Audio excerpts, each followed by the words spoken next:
Gostaria de saudar todos também com a boa noite, na paz do Senhor Jesus, amém? Glória a Deus, não é nem necessário perguntar se essa igreja está feliz, amém? É só olhar para o lado, né? Olha para a pessoa que está do teu lado. Olha, ô irmão, dá um sorriso bonito aí, né? Aleluia. Deus está aqui, amém? E aonde Deus está, o mal tem que sair. Aleluia. Essa noite, meus queridos amados, é assim com muito temor e alegria no coração que eu me encontro aqui esta noite. É claro, eu quero agradecer a Deus em primeiro lugar, que me permitiu de conhecer esta igreja, que eu ouço falar tanto desta igreja. E agradeço também ao Eduardo, ao apóstolo Paulo também, claro, mesmo na ausência dele, pela confiança de nos ceder esse espaço aqui esta noite, para que nós pudéssemos aqui estar ministrando a santa palavra de Deus. Há cerca de 2 meses atrás, nós recebemos o apóstolo Paulo e a sua esposa, a apóstola Yara, lá em Volta Redonda, durante um final de semana. E ali naquele final de semana, Deus nos abençoou tremendamente ali. Vocês conhecem o vosso pastor e sabem que é um homem de Deus, um homem que tem uma unção tremenda. E ele abençoou tremendamente ao meu ministério. Eu sou alguém que fui chamado por Deus há mais de 20 anos atrás. E durante esse período eu recebi 2 unções, uma consagração e uma ordenação.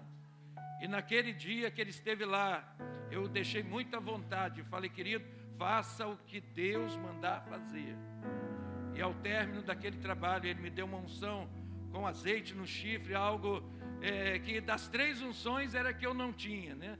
Não havia recebido ainda. E naquela mesma hora ele falou coisas que eu falava com Deus, coisas que a minha esposa não sabe, coisas, sentimentos que um homem de Deus passa e sofre, muitas vezes calado, porque nós não temos, muitas vezes, que passar algumas coisas. Mas eram coisas que estavam dentro de mim e que Deus usou o apóstolo Paulo ali. Ele falou coisas que trataram do meu coração, coisas que aliviaram a minha alma, coisas que trouxeram uma unção de refrigério sobre a minha vida. Aleluia. Então sou muito grato. Quero que você aplaude o Senhor pela vida do apóstolo. Aleluia.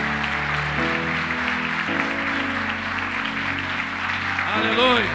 É um homem de Deus. Aleluia. Quero apresentar minha esposa, a irmã Vera, por favor. Ela não gosta muito disso, não.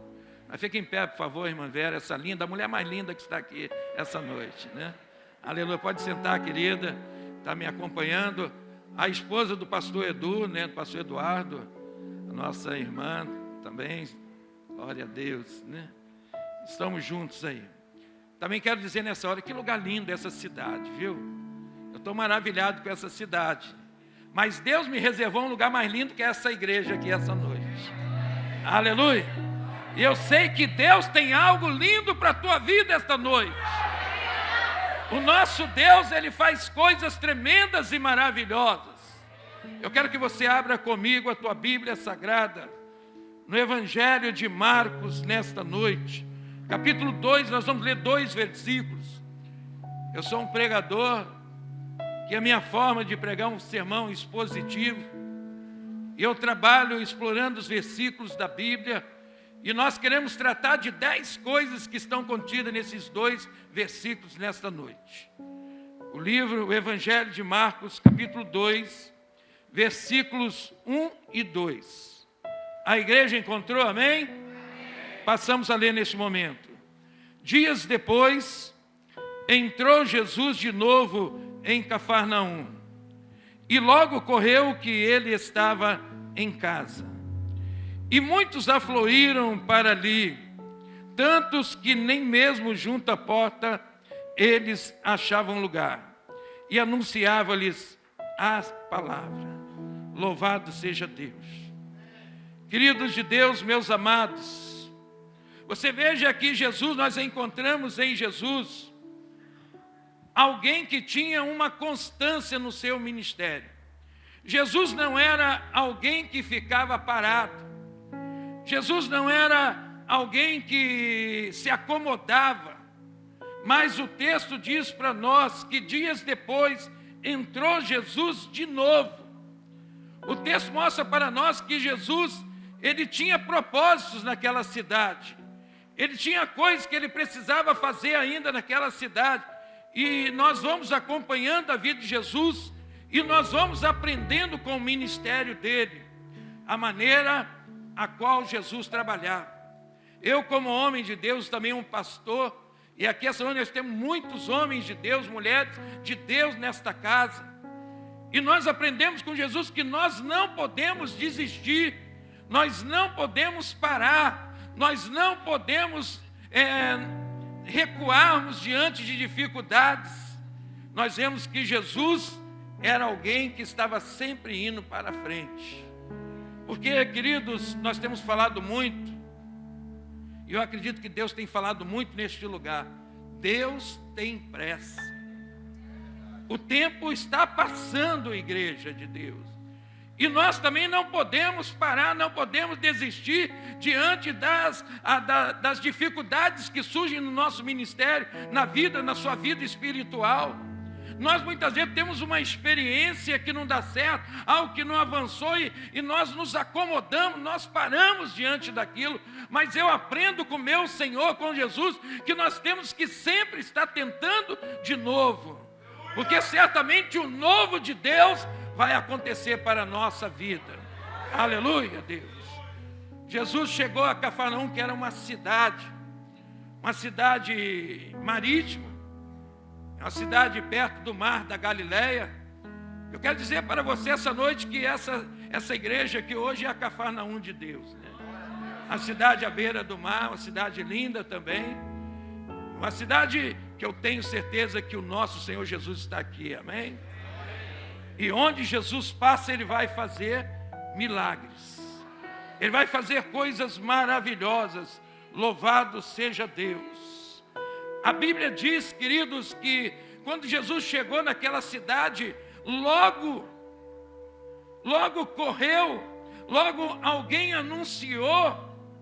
Olha, querido, nós estamos precisando de pessoas que anunciem que Jesus está aqui, que anuncie a vinda do Senhor, que fale de Jesus Cristo. E nós não estamos mais naquele tempo, não é, de deixarmos para depois, mas nós precisamos remir o tempo. A Bíblia diz que eles logo, não foi coisa que ficou para um outro dia, ficou para um outro tempo, para uma outra semana, mas foi logo. Jesus vai levantar homens e mulheres aqui para anunciar. Jesus vai levantar esta noite aqui jovens que vão anunciar logo. E que vão renunciar a um chamado da carne, que vão renunciar à vontade da sua carne para obedecer a um chamado de Deus para a tua vida esta noite. Logo, aquela notícia se espalhou, ela correu, que ele estava em casa. Jesus morava também em Cafarnaum, e a notícia correu que ele estava em casa. E quando Jesus estava em casa, e a casa que Jesus entra, é um lugar onde vai acontecer alguma coisa extraordinária, vai acontecer algum milagre. Eu tenho experimentado ao longo do meu ministério, famílias que viviam na pobreza, famílias que viviam destruídas, pessoas que tinham enfermidades que não eram curadas, mas quando abriram a porta da sua casa para Jesus entrar, essas pessoas foram saradas, essas pessoas foram curadas, essas pessoas foram libertas, porque a casa que Jesus entra, Ele faz um milagre tremendo. Aleluia! Jesus estava em casa, meu amado. Você consegue imaginar isso? Olha, dentro da nossa casa nós temos tantas coisas que nós gostamos. Nós somos, seres humanos e somos até engraçados, né? Dentro da nossa casa a gente tem quarto do hóspede, a gente tem um quarto da televisão ou sala da televisão, tem até o quartinho da bagunça. Mas às vezes nós não temos um lugar para Jesus dentro de casa, né? Às vezes a Bíblia fica lá num canto empoeirada, né? Abandonada. Você não tem uma oficina para ser tratado. Lá na minha casa eu tenho um cantinho, eu digo que é a minha oficina, onde eu entro ali, naquele cantinho onde Jesus trata da minha vida, Jesus me conserta, Jesus me restaura. Então eu aprendo que eu preciso ter um local na minha casa, aonde eu possa deixar Jesus entrar, aonde Jesus possa entrar e trabalhar na minha vida, na minha família. Querido, abra a porta da tua casa também, deixe Jesus entrar, deixe Ele morar lá dentro, deixe Ele operar, deixe Ele tocar na tua vida. Aleluia. Tremendo de Deus, hein? Jesus estava em casa, gente. A notícia correu. Olha, Jesus está em casa. Diga para quem está perto de você essa noite, me ajuda aí, fala assim: Jesus está em casa, querido. Essa é a casa de Jesus essa noite. Aleluia. Hoje esse lugar é a casa do Senhor. Aleluia. Sinta a presença dEle, sinta o toque dEle, sinta o poder dEle. Aleluia. Calabassuri canta. Aleluia. O Espírito Santo de Deus está neste lugar, querido. Aleluia. É impossível não sentir a unção que está nesse lugar. Aleluia. Queridos de Deus, a casa de Jesus estava cheia. E Jesus começou ali uma reunião, um culto ali. Eu quero lhe desafiar. Você tem aberto a sua casa? Você tem feito um culto doméstico? Você tem chamado na sua casa Jesus para entrar, fazer um culto na sua casa? Eu tenho desafiado a nossa igreja lá em Volta Redonda, porque eu me entristeci com algo que eu vi ali. Nós criamos uma equipe para fazer culto doméstico, levarmos a Arca da Aliança para a casa daquelas pessoas. Nós criamos uma equipe e passaram-se 3 meses, queridos, e não apareceu uma casa sequer para se abrir para Jesus entrar. Eu fiquei muito triste com aquilo. Eu imagino como Jesus se entristeceu.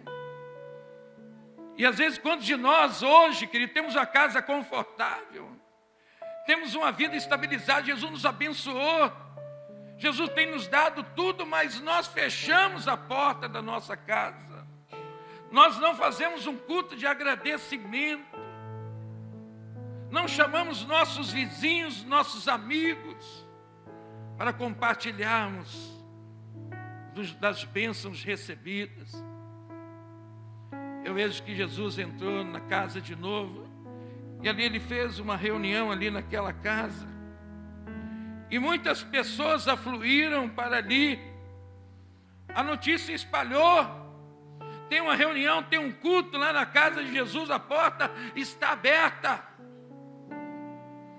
E quando a porta está aberta, querido, nós temos que entrar por ela, porque o Senhor hoje tem colocado uma porta aberta diante de nós e ninguém a pode fechar, porque Ele tem aberto.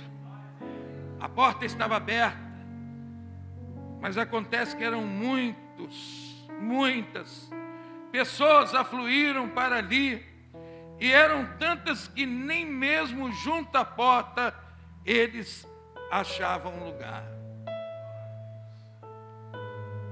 A igreja a qual eu presido, meus queridos, é uma igreja que muitas vezes as pessoas chegam atrasadas ao culto.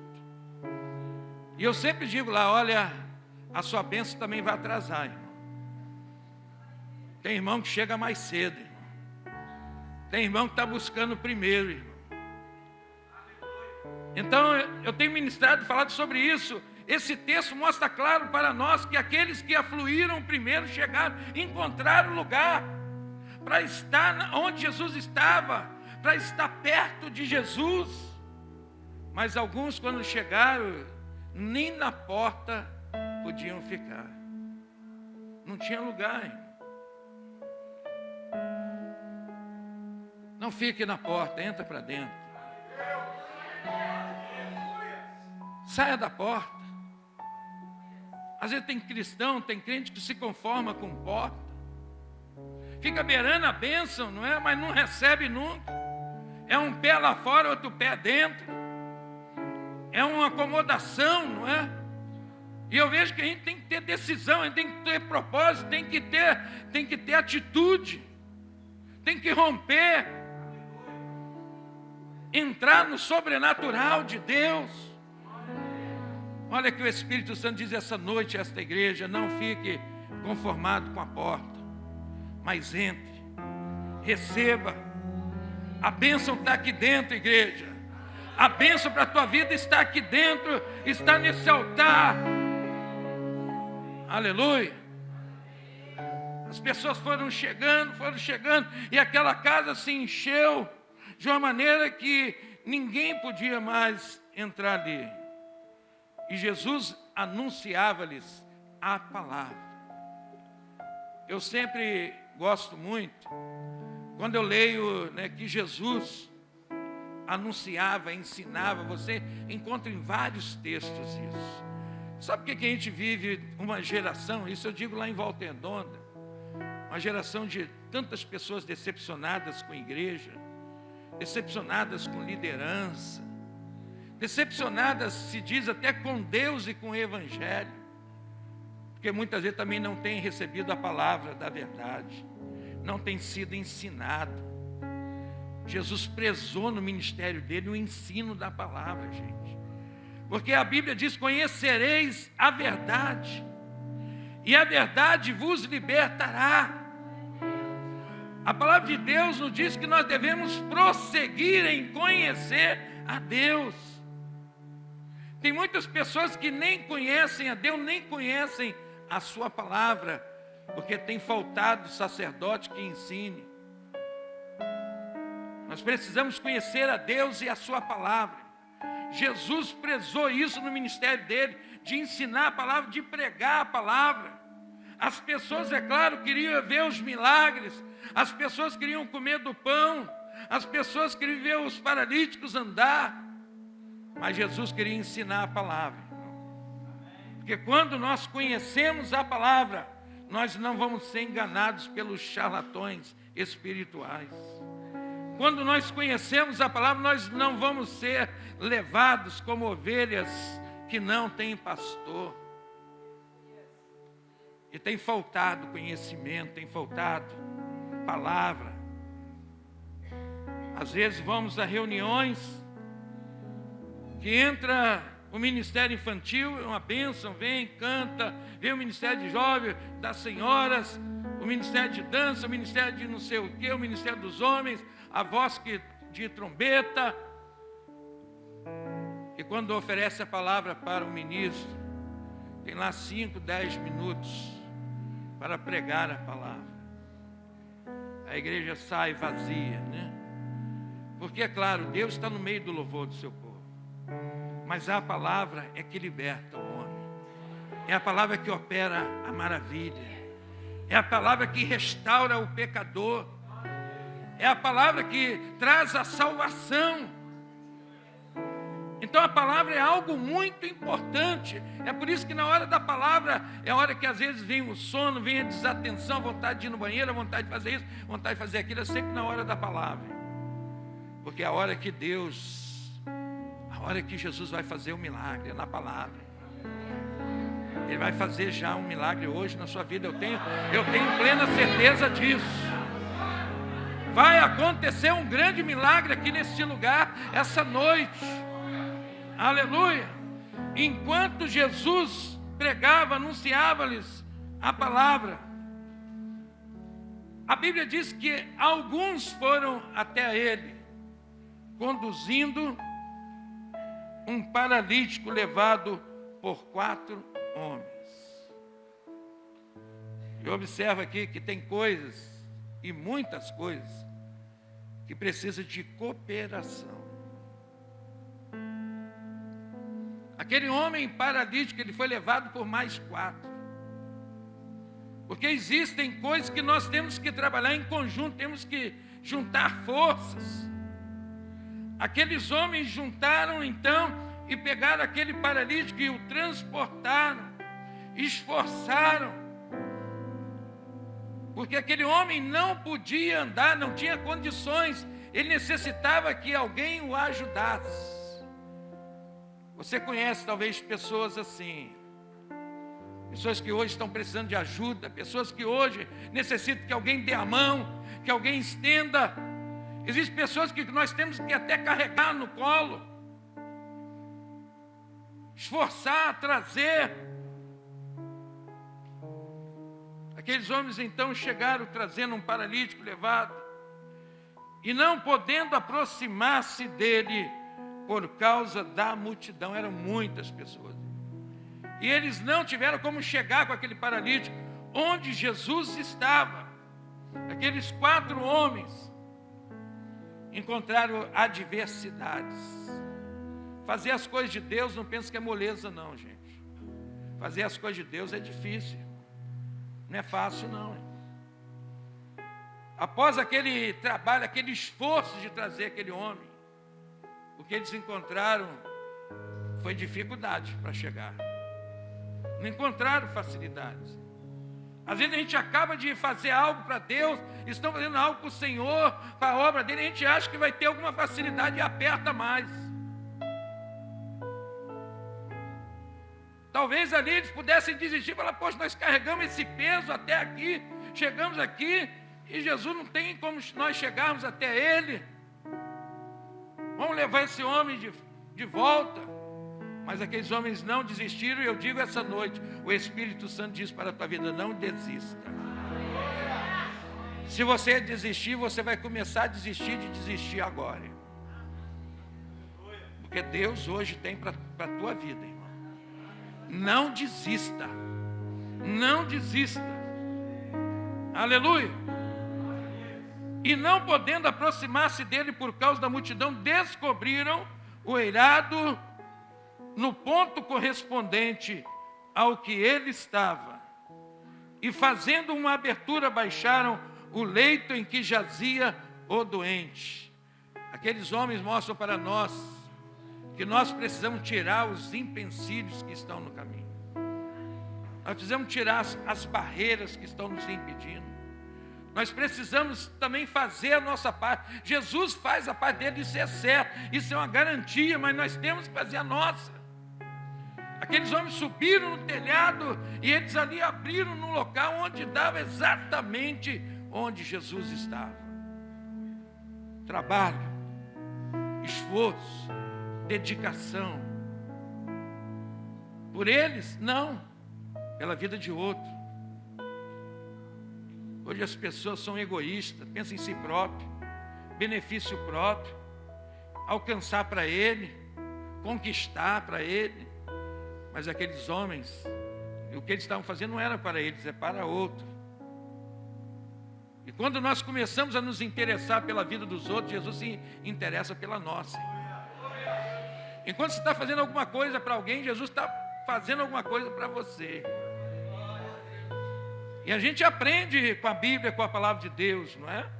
Aqueles homens então baixaram, né? Abriram e baixaram aquele leito que jazia aquele doente estava à morte. E eles baixaram aquele doente então diante de Jesus. E vai acontecer algo aqui tremendo. Que a Bíblia diz que vendo-lhes a fé. Jesus não viu a fé do paralítico. Jesus não viu a fé daquele doente. Talvez aquele homem não tinha fé nenhuma.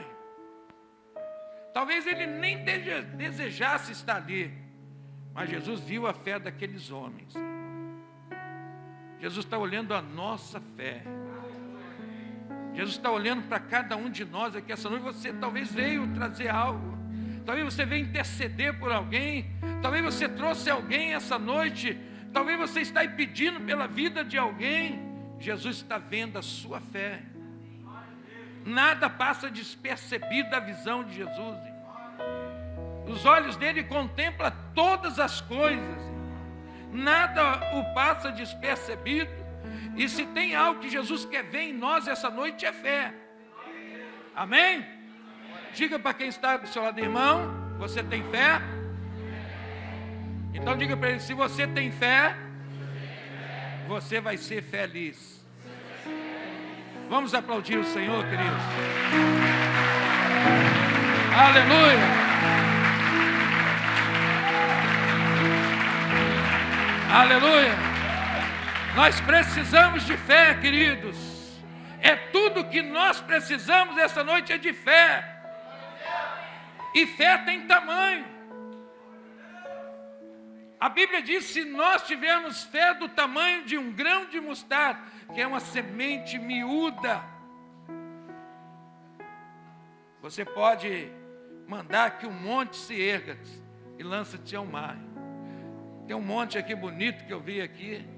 Você pode até mandar aquele monte para dentro do mar, irmão. Se você tiver fé do tamanho de um grão de mostarda. Tinha um homem que tinha o seu filho sofrendo.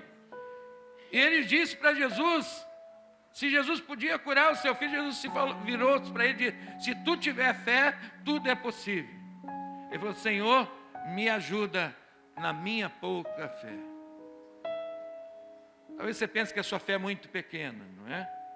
Peça a Jesus hoje: Senhor, me ajuda na minha pouca fé. Você precisa crescer em fé. A igreja precisa crescer a sua fé. Nós precisamos crer no sobrenatural. A Bíblia, querido, não é só para o tempo dos apóstolos, é para hoje, é para o nosso tempo, nosso dia. Os milagres acontecerão. Tem milagre aqui nessa noite para você, para a sua família, para a tua vida. Tem milagre operado pela fé no nome de Jesus. Aleluia. Jesus está vendo a sua fé. E Jesus disse, a palavra de Jesus, né? Jesus disse ao paralítico: filho, os teus pecados estão perdoados.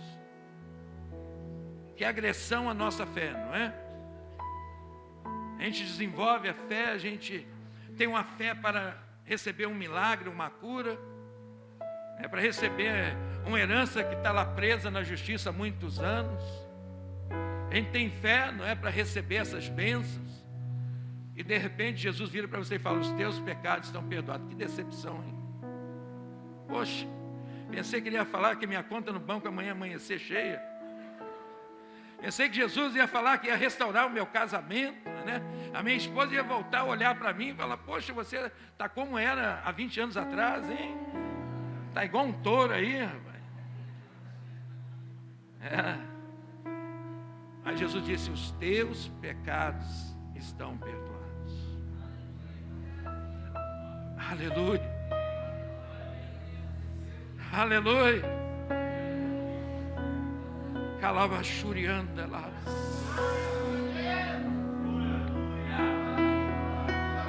O pecado nos faz vivermos como paralíticos, queridos. O pecado nos paralisa a nossa vida espiritual.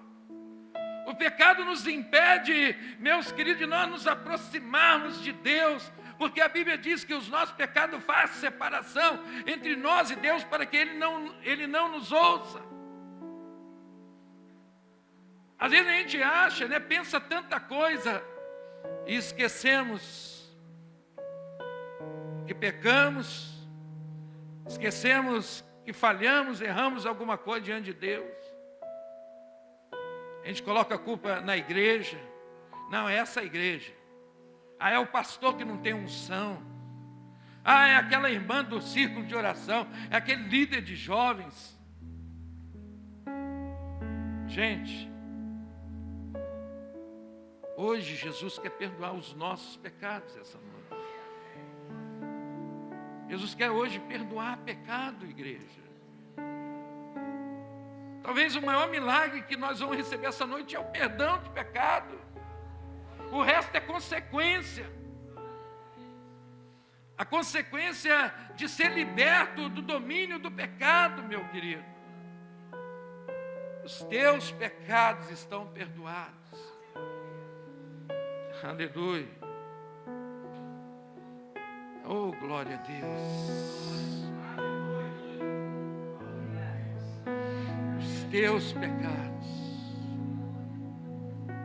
O Senhor diz que Ele não se lembrará mais.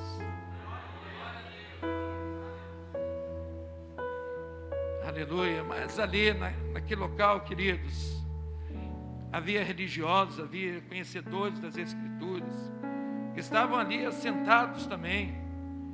E eles falavam, né, um com o outro. Por que fala ele deste modo? Isso é blasfêmia. Quem pode perdoar pecado senão um que é Deus, não é? Então, o único que tem poder para perdoar pecados é Deus. Mas Jesus é o Filho de Deus. Eles estavam diante do próprio Deus humanizado. Estava diante daquele que tem toda a autoridade sobre o pecado. Mas às vezes, querido, é muito mais fácil nós aceitarmos quando nós vemos, né, um paralítico andar. Porque o paralítico, você está olhando ele. Você viu ele andar, você crê, você acredita que tem autoridade então dos céus. Estava numa campanha em Minas. E estávamos assim num culto. E ao término do culto eu comecei a orar pelas pessoas. Todos que vieram ao altar. E havia uma mulher cega ali. Que não enxergava, né? Lógico que ela estava cega. E nós oramos ali. E ela passou a enxergar. Aquela notícia correu naquela cidade pequena de Minas. A notícia correu e todo mundo acreditava. Quem foi o pastor estava lá, quem pregou, né? As pessoas acreditam porque viu uma pessoa que era cega, ela viu um paralítico andar, ela acredita. Jesus disse: os teus pecados estavam perdoados, e as pessoas não acreditavam que ele tinha poder para perdoar pecados, que ele não tinha essa autoridade para perdoar pecados. E Jesus disse para eles, né? Percebendo logo o seu espírito, que eles assim arrazoavam, disse-lhes: por que arrazoais sobre estas coisas em vosso coração?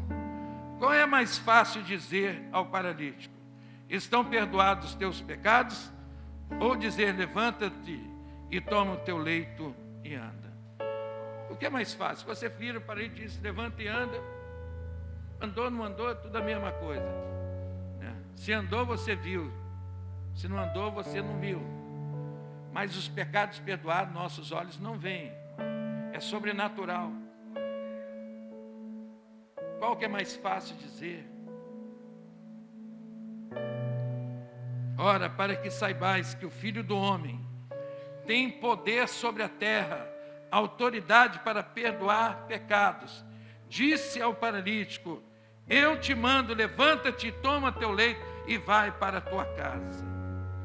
Então ele se levantou e no mesmo instante, tomando o leito, retirou-se à vista de todos, a ponto de se admirarem todos e darem glória a Deus, dizendo: jamais vimos coisa assim. Aleluia. Se hoje Jesus precisar aqui curar um cego, levantar um paralítico, ele faz isso para a glória dele. Se for isso para você saber que ele tem poder para perdoar os teus pecados, ele faz. Mas se for para a glória dele. Mas eu acredito que o principal de Jesus aqui essa noite é perdoar pecados. E eu tenho que confessar algo para vocês aqui essa noite, irmãos. Eu não vim pregar essa mensagem. Eu preparei 2 mensagens, falei com o Edu, eu tenho 2 mensagens para pregar. Mas quando eu cheguei aqui, a minha mensagem está aqui, irmãos. Eu não preguei a minha mensagem, mas eu preguei o que Deus mandou eu pregar. Deus me mudou tudo aqui em cima, eu podia rasgar aquele papel ali e jogar tudo fora. Umas 3 horas lá, orando, lendo. Mas Deus tem dessas coisas, né? E eu me sinto muito confortável, viu? Mas eu tinha que falar isso para vocês. O texto que eu preguei aqui, eu não li essa semana sequer. Deus mandou ler aqui e pregar ele. É no óleo mesmo, é na unção mesmo. É do céu direto para a tua vida essa noite. É coisa do céu. Eu não sei para quem nem para quantos essa noite vão se levantar neste lugar. Eu não sei quem essa noite está disposto a deixar de ter uma vida paralisada, uma vida espiritual medíocre. Mas Deus hoje quer te levantar com poder e com unção nesse lugar. O Senhor quer perdoar essa noite pecados. Não sei o que você cometeu e nem me interessa em saber. Não sei há quantos anos se passou isso, mas você sabe que está te incomodando, irmão. E isso tem te atrapalhado a andar. Você tem um ministério lindo pela frente. Você tem um chamado de Deus para a tua vida. Um texto logo mais adiante, Jesus passou e chamou um homem chamado Levi, que estava na coletoria. Era um pecador também. Jesus é amigo dos pecadores, viu? Se existe alguém que Jesus ama, é pecador. Porque ele não veio para os sãos, mas veio para os enfermos, para os doentes, para os pecadores. Às vezes nós deixamos os pecadores de lado, né? Nós queremos as pessoas boazinhas, as pessoas que estão certinhas, mas Jesus ama os pecadores. E Jesus viu aquele homem que estava sentado também lá na coletoria. Levi. E toda vez que eu leio esse texto, eu fico pensando do pai desse jovem Levi, né, que era Mateus. Quando pensou em dar o nome do seu filho, deu o nome de Levi, que era o nome das tribos, de uma das tribos de Israel, de onde vinham os sacerdotes. E aquele povo ali, quando dava o nome, eles pensavam, projetavam coisas. Nós somos assim, né? Quando vai dar um nome para o filho, eu dei o nome do meu filho de Arthur. Porque Arthur era o nome do maior jogador de futebol que eu conheci, que era o Zico, né? Flamenguista roxo, né? Eu vou botar o nome de Arthur nele, né? Vai ser o novo Zico, vai jogar muito, né? Não jogou nada, irmão. Mas se tornou o melhor baterista que eu conheço, né? O baterista está ali não, né? É o nosso líder do Ministério de Louvor da igreja, né? Mas quando eu dei aquele nome para ele, né? Eu projetava isso, né? Ainda não conhecia Deus, né? Eu acredito que o pai de Levi também, quando deu o nome, pensou: isso vai ser um homem de Deus, um sacerdote, vai ser um pregador. Mas aquele jovem se desviou, entrou pelo caminho do pecado, se transformou num cobrador de impostos, trabalhando para Roma. E isso era considerado um homem pecador. E ele vivia ali sentado na coletoria, as pessoas passavam, ninguém se importava mais com a vida daquele homem. Eu acredito que a família deserdou, acredito que os amigos abandonaram. E ele sentado na coletoria, ninguém importava, ninguém via aquele homem. Mas Jesus ali em Cafarnaum, quando chegou de novo em Cafarnaum, ele viu aquele homem. Jesus está te vendo, minha irmã. Não adianta baixar sua cabeça, não. Ele está te vendo. Está te vendo aí atrás. Não adianta esconder na cabeça do outro, não. Ele está te vendo. Jesus viu aquele homem. Jesus não tem muita conversa, não. Jesus só disse assim: segue. E a Bíblia diz que aquele homem se levantou. Jesus quer te levantar essa noite. Ele não só quer, ele vai te levantar essa noite. Aleluia! Vamos ficar em pé, igreja, nesta hora, meu querido.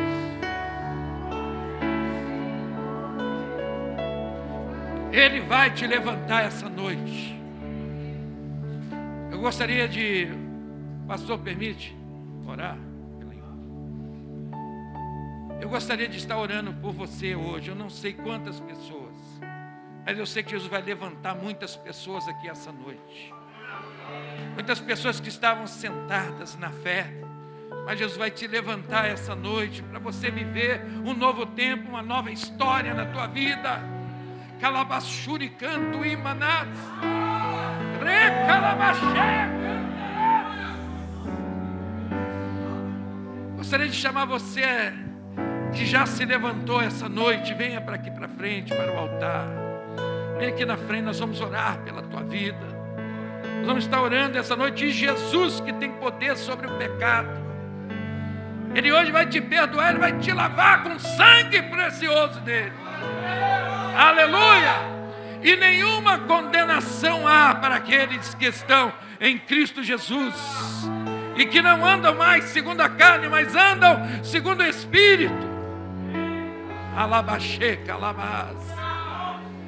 O Senhor te chama a se levantar essa noite. Nunca mais você será um caído. Nunca mais você vai ser alguém vencido. Nunca mais você vai ser alguém que vai parar diante dos problemas, diante das lutas. você também será um grande vencedor. Aleluia, Deus.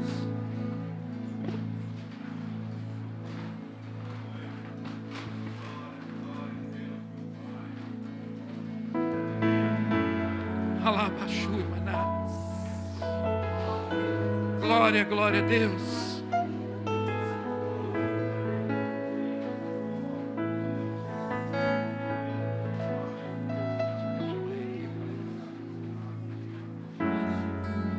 Glória a Deus.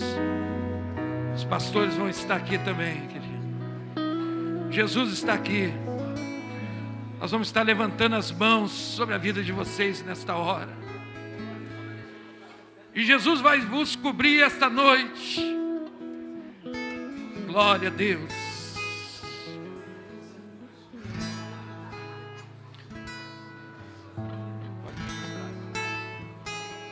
Vem chegando, ainda tem lugar, viu?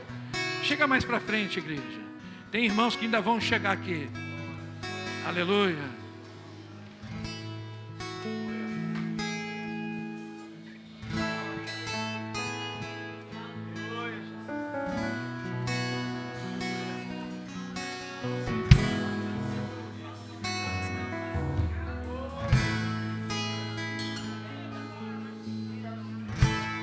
Eu me rasgo por inteiro, faço tudo, mas vem novamente. Eu mergulho na mirra ardente, mas peço que tua presença aumente.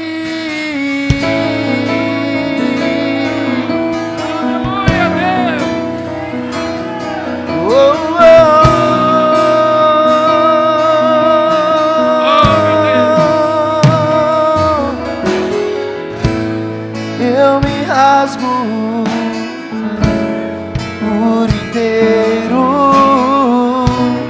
faço tudo, Deus, mas vem novamente.